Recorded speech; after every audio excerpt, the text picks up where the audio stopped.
ko'rib yoqangizni ushlaysiz balki. Tanish qiyofamda notanish fe'llar.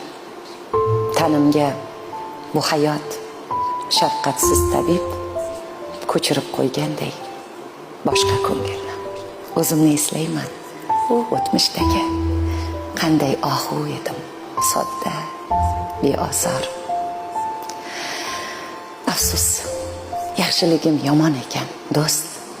Beozorligimdan chekdim ko'p ozor. Hasadgo'y, do'st niqob, shanxo'r, shoqollar ko'z yoshim ichgali tushdilar qasdga. Bu ov jarayoni evirdi meni ojiz o'ljaga emas, ozod yo'lbarsga.